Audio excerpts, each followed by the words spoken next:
Olá pessoal, tudo bem com vocês? Bom, já faz um tempinho que eu tô devendo esse vídeo para vocês e hoje eu vou contar como foi fazer um mestrado.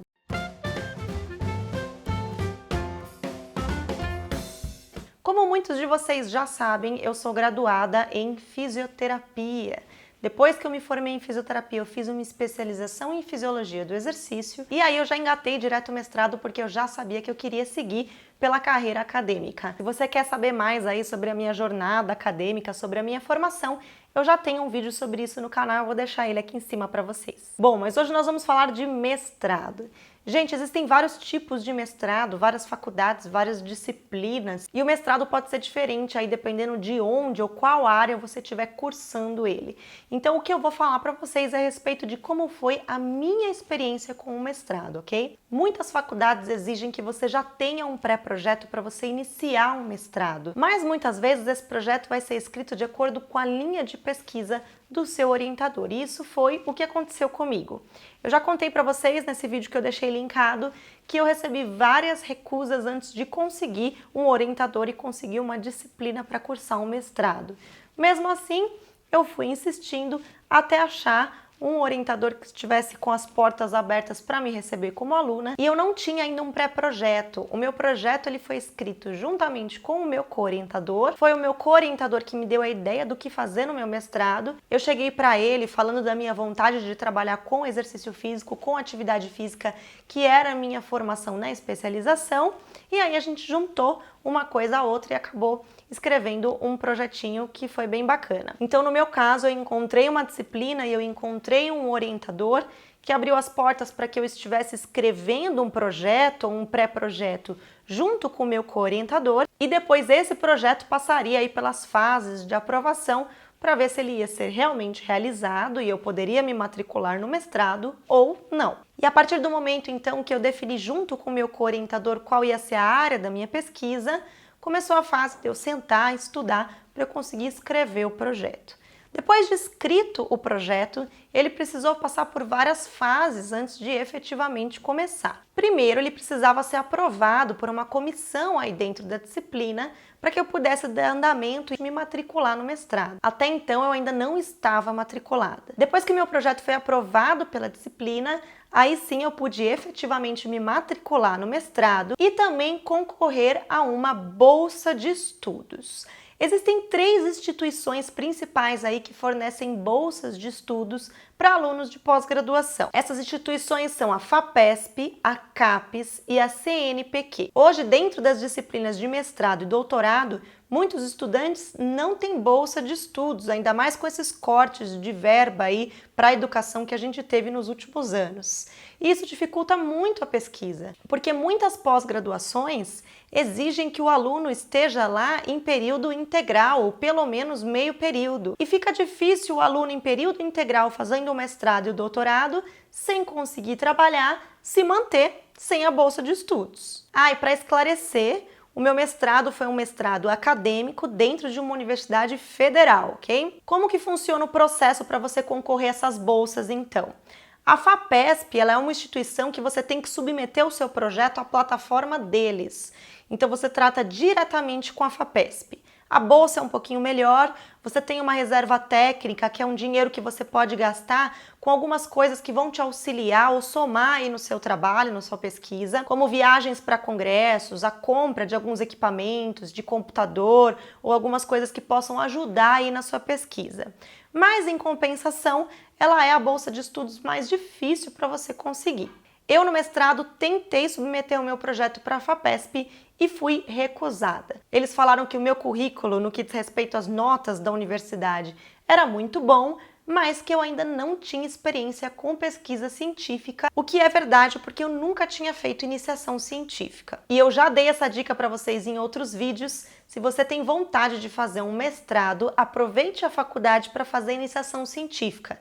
Depois vai ficar muito mais fácil para você conseguir ingressar no mestrado e conseguir uma bolsa de estudos. As outras bolsas, que são da CNPq ou da CAPES, são bolsas que são concedidas diretamente para a universidade e a universidade decide como ela vai distribuir essas bolsas. Então, geralmente, eles dão um número fechado de bolsas para as disciplinas e as disciplinas ficam responsáveis por fazer cada uma o seu processo seletivo para selecionar os alunos que vão receber essas bolsas. No caso da disciplina que eu cursei, o processo seletivo era uma análise do próprio projeto. E avaliando os projetos, eles selecionavam aí os melhores para receber as bolsas. A minha bolsa de mestrado foi cedida pela CAPES, que é a mesma bolsa que eu tenho agora no doutorado. Bom, depois do projeto aprovado pela disciplina, de eu conseguir a bolsa de estudos, o projeto precisou ser aprovado aí no Comitê de Ética em Pesquisa. No meu caso, a minha pesquisa de mestrado foi com seres humanos. Então, eu precisei submeter o projeto ao Comitê de Ética em Pesquisa com seres humanos e eu não poderia fazer nenhum tipo de intervenção a não ser que eles já tivessem aprovado o meu projeto antes. Eu também precisei fazer uma prova de proficiência em inglês, já que ter uma segunda língua é obrigatório para você fazer um mestrado. Na época em que eu entrei no mestrado, eu não precisei fazer uma prova em si para conseguir entrar na disciplina, foi só a análise do meu projeto mesmo. Mas hoje, eles já têm um processo seletivo que também é através de prova escrita. Muitas vezes, parte desta prova é em inglês. Bom, depois de tudo isso, do projeto aprovado pela disciplina, aprovado para que eu recebesse a bolsa de estudos, eu estava livre então para começar a fazer na prática o meu trabalho de mestrado. A minha pesquisa foi sobre exercício físico e pacientes com uma doença que é chamada de doença renal policística autossômica dominante. E antes de começar a abordar os pacientes, eu frequentava a clínica para fazer um levantamento de prontuários. Eu fiz um levantamento aí de mais de 300 prontuários dos pacientes que eram recorrentes lá na clínica de rins policísticos e eu também acompanhava as consultas médicas com os médicos que atendiam esses pacientes. Nesse acompanhamento das consultas, eu já ia junto com o médico selecionando quais os pacientes que se encaixavam dentro dos meus critérios de inclusão. E foram esses pacientes que eu comecei a abordar. Eu aproveitava a consulta médica, quando ele saía da consulta, ele já ia para uma salinha junto comigo, onde eu explicava para ele como era a pesquisa, quais seriam as intervenções e convidava ele a participar do estudo. E olha, trabalhar com seres humanos é um desafio, porque muitas das pessoas não estão dispostas a se submeter aí a um protocolo de pesquisa. Aqueles pacientes que topavam fazer parte da pesquisa, eu entregava para eles então o termo de consentimento livre esclarecido, que é um termo que eles precisam assinar, dizendo que eles têm consciência, que eles sabem tudo aquilo que vai ser realizado aí com eles dentro dessa pesquisa. Isso é exigência do Comitê de Ética em Pesquisa com Seres Humanos. E depois de ter os pacientes recrutados, eu também tive um grupo controle, então eu também recrutei pessoas saudáveis aí, que se encaixavam aí nos critérios de inclusão. Depois dessas pessoas todas recrutadas, aí foi o momento de realizar as intervenções.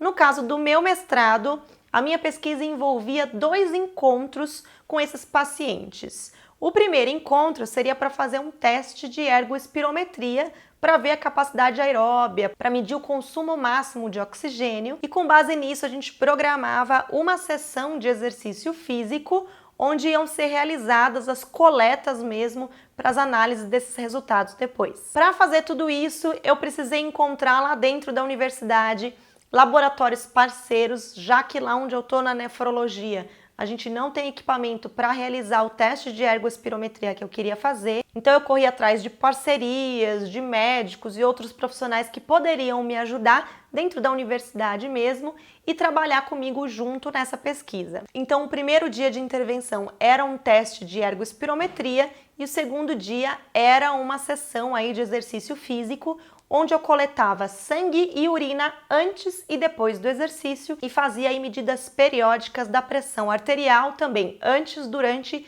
e até meia hora depois da atividade física. E para essas coletas, todo o material que eu usei durante o estudo aí é o material que eu também tive que cotar com as empresas e solicitar para que a disciplina adquirisse esse material para que eu pudesse usar na minha pesquisa.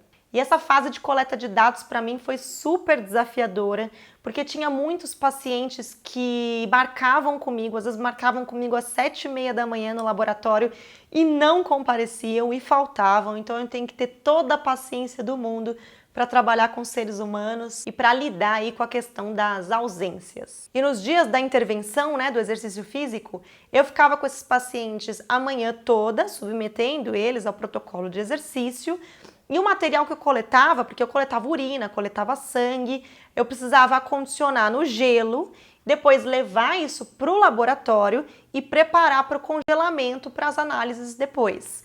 Então eu levava tudo isso no período da tarde para o laboratório, centrifugava essas amostras de sangue e de urina, pipetava, colocava em potinhos pequenininhos que a gente chama de Eppendorfs, e tudo isso foi armazenado para que eu pudesse fazer as análises bioquímicas aí depois. E falando de análises bioquímicas, então, depois dessa fase de eu coletar todos esses materiais, eu precisei aprender as técnicas laboratoriais de algumas dosagens. Muitas delas fui eu mesma que fiz. Como eu tenho a formação de fisioterapia, eu não tinha prática absolutamente nenhuma com laboratório. Quase não sabia o que era uma pipeta. Então eu precisei passar por um período aí de aprendizado, desde o básico até eu conseguir fazer algumas das análises bioquímicas. Por exemplo, é padrão a gente fazer lá ureia e creatinina, que são análises que estão relacionadas à função renal. Essas análises eu precisei aprender a fazer lá na disciplina. E além de todo esse trabalho, eu também tinha lá as disciplinas obrigatórias que eu tinha que cursar. As disciplinas eram realizadas geralmente de terça e quinta à tarde, se eu não me engano, e eu precisei cursar e fazer prova e ser aprovada nessas disciplinas. Se eu fosse reprovada em alguma delas, eu precisava realizar a disciplina novamente.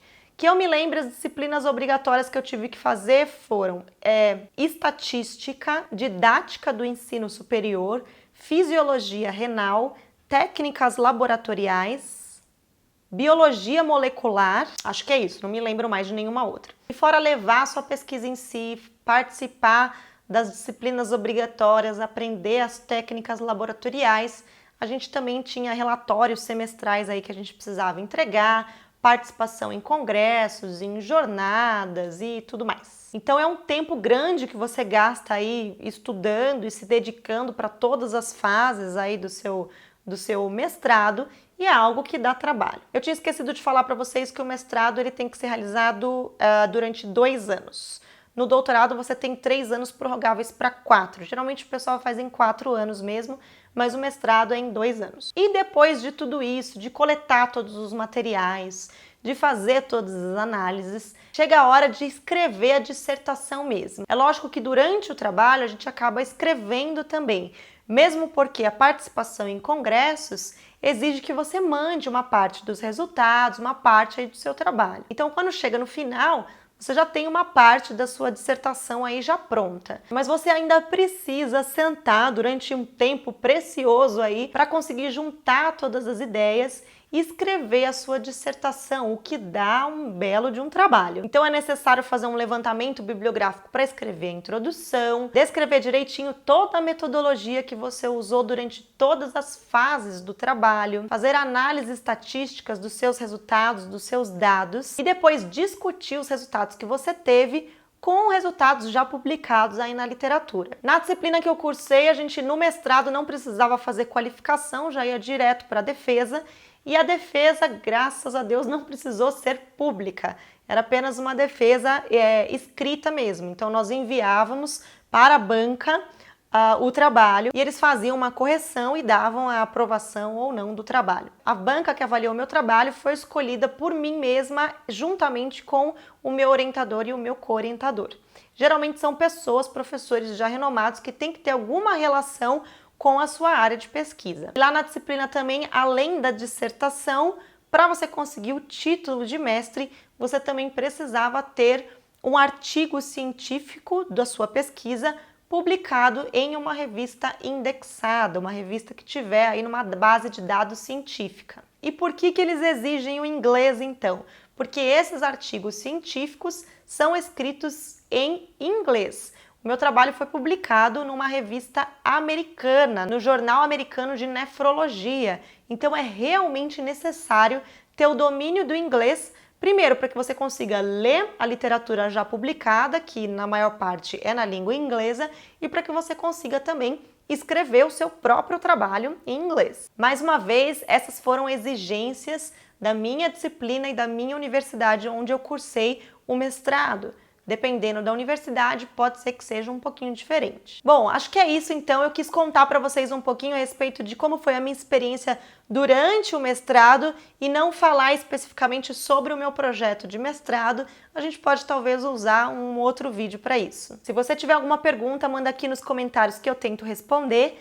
Não esqueça de dar o seu like nesse vídeo, que é super importante. E se você ainda não é inscrito no canal, se inscreve no canal e clica no sininho para que você seja avisado todas as vezes que eu postar um vídeo novo. Espero que vocês tenham gostado e até o próximo vídeo.